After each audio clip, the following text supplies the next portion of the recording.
Hello friends, free tuition classes में आप सभी का स्वागत है। और आज हम करने जा रहे हैं class 12th accountancy T.S.. Grewal, chapter number 7 का क्वेश्चन नंबर 21। आइए देख लेते हैं क्वेश्चन में क्या बोला गया। R limited purchase the assets of Krishna limited 5 lakh rupees payable. R limited ने कृष्णा लिमिटेड से एक एसेट खरीदी है 5 लाख रुपए की, और जिसमें कंपनी ने जो है 16% उसको कैश पेमेंट कर दी है। बाकी जो पेमेंट कर रही है वो शेयर्स के थ्रू कर रही है, और जिसमें हर शेयर की कॉस्ट कितनी है, 100 रुपये है। ठीक है। अब आपको यहाँ पे जर्नल एंट्री मेंटेन करनी है। और अगर ये मान लिया जाए कि ये भी बोला गया है कि अगर वो शेयर जो है प्रीमियम के साथ इशू किए जाते हैं, ठीक है, और प्रीमियम जो लगा रही है वो कंपनी 40 रुपीज़ का लगा रही है, तो बेसिकली क्वेश्चन तो अपने आप में बहुत सिंपल है। दो तीन एंट्रीज के अंदर, तीन एंट्रीज के अंदर आई थिंक इसको मेंटेन कर दिया जाएगा। ठीक है, तो सबसे पहले हम देख लेते हैं कि हमें ये निकालना है कि कंपनी ने कैश पेमेंट एक्चुअल में कितनी की है। तो 5 लाख रुपए का अगर आप 16% निकालेंगे तो फ्रेंड्स वो कितना निकलेगा। 5 लाख रुपए का अगर आप 16% निकालेंगे, ठीक है, तो वो निकलेगा हमारा कितना, 80,000 रुपीज़। ठीक है ना। तो वापस अपनी स्क्रीन पे चलते हैं अब। ओके, तो अब आपको पता चल चुका है कि कंपनी ने एक्चुअल में जो कैश पेमेंट की है वो कितने की है, 80,000 रुपीज़ की है।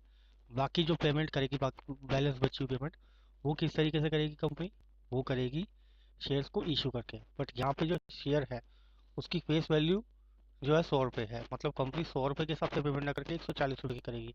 इट मीन्स जब उसके शेयर्स की फेस वैल्यू से ज़्यादा पे शेयर इशू किए जाए तो it means company come shares जो है उसको इशू कर रही है। तो सबसे पहले हम ये देख लेते हैं कि एक्चुअल में कंपनी ने कितने शेयर्स इशू किए होंगे।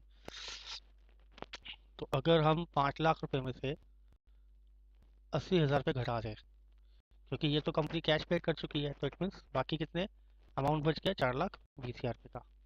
ठीक है फ्रेंड्स। अब अगर मैं 100 रुपये प्लस 40 रुपये शेयर के प्रीमियम के, सॉरी, ठीक है, ये प्रीमियम का अमाउंट है, ये इसकी एक्चुअल फेस वैल्यू है। अब इन दोनों को ऐड कर रहा हूँ तो इसका कितना बन गया, 140। अगर 140 को मैं इससे सब्ट्रैक्ट डिवाइड करूंगा तो मेरा आंसर क्या निकलेगा फ्रेंड्स। फ्रेंड्स आंसर निकलेगा 3,000 शेयर्स। कितने निकलेंगे, 3,000 शेयर्स। ठीक है। अब आपको पता है कि एक्चुअल में कंपनी 3,000 शेयर ही इशू कर रही है इनको बस खाली, और ज़्यादा शेयर्स इशू नहीं कर सकती है।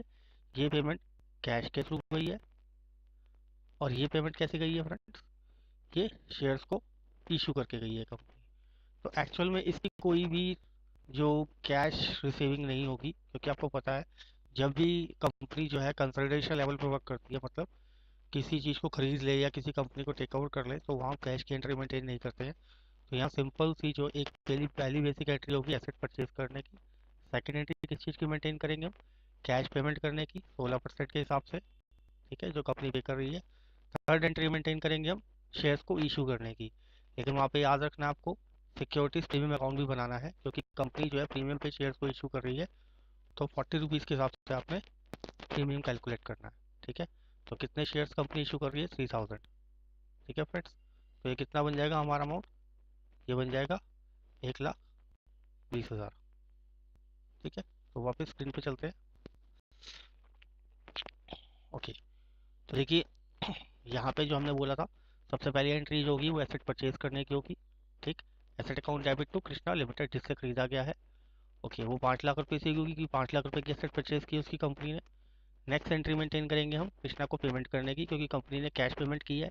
इट मीन चेक के थ्रू कर दी होगी, तो हमने इसको बैंक अकाउंट लिख दिया है। तो कृष्णा अकाउंट जो है वो डेबिट हो जाएगा और बैंक अकाउंट क्रेडिट हो जाएगा, क्योंकि कंपनी की पेमेंट जा रही है, कैश जा रहा है। तो डेबिट इज रिसीवर और क्रेडिट वर्ड कॉज आउट के हिसाब से ये एंट्री, जैसे हमने 11th में स्टैंडर्ड रूल सीखे थे, उनके अकॉर्डिंगली मेंटेन हो गई। थर्ड एंट्री में अगर हम देखेंगे तो थर्ड एंट्री में क्या हुआ, कंपनी ने उसको शेयर्स इशू कर दिए हैं। तो शेयर्स इशू करने पे हम एंट्री क्या करेंगे, कृष्णा अकाउंट लिमिटेड हो जाएगा, डेबिट हो जाएगा वो, क्योंकि कृष्णा इज द रिसीवर है, तो उसको शेयर्स रिसीव हो रहे हैं यहाँ पे। टू शेयर कैपिटल अकाउंट, कि जैसा कि मैंने आपको बताया था कि सिक्योरिटी प्रीमियम अकाउंट के अंदर में प्रीमियम को शिफ्ट कर देंगे। वो कितने से होगा, 1,20,000 से, जो हमने कैलकुलेट ऑलरेडी कर चुके हैं। अगर दोबारा देखना चाहते हैं तो मैं आपको स्क्रीन दिखा देता हूँ। ये देखिए, हमने 1,20,000 पे यहाँ कैलकुलेट किए थे। ठीक है ना, 40 रुपीज़ के हिसाब से, क्योंकि हमने एक्चुअल में निकाल लिया है कि कंपनी ने कितने शेयर्स इशू किए हैं। वो कितने किए हैं, 3,000 शेयर्स इशू किए हैं। ठीक है। और अगर कंपनी प्रीमियम पे इशू नहीं कर रही होती तो वो केस क्या बन जाता, तो वो केस सिंपल बन जाता, कि आप 4,20,000 को सिंपली 100 से डिवाइड करते थे। तो इट मीन्स कंपनी को एक्चुअल में कितने शेयर इशू करने पड़ते तब? 4,200 शेयर। बट अभी कितने इशू कर रही है? 3,000 शेयर। तो इट मीन्स आपको ये माइंड में रख लेना चाहिए कि कंपनी जब भी फेस वैल्यू से ज़्यादा पे शेयर इशू करती है, ठीक है, मतलब प्रीमियम चार्ज कर लेती है, तो हमेशा कम शेयर्स को ही इशू किया जाता है। ठीक है, ओके। और अगर आप वर्किंग नोट में जाना चाहें तो वर्किंग नोट भी यहाँ कैलकुलेट होकर ऑलरेडी मैंने किया हुआ है यहाँ पे। ठीक है, और अब आपने सीख लिया है कि इस क्वेश्चन को किस तरह से सॉल्व करते हैं। अगर आपको ये वीडियो पसंद आया तो लाइक का बटन ज़रूर दबाइए और शेयर करना मत भूलिए। आप हमारे फ्री ट्यूशन चैनल्स को सब्सक्राइब करके नए वीडियोस की लगातार जानकारी प्राप्त कर सकते हैं। फ्री ट्यूशन क्लासेस देखते रहिए और सीखते रहिए। Thank you.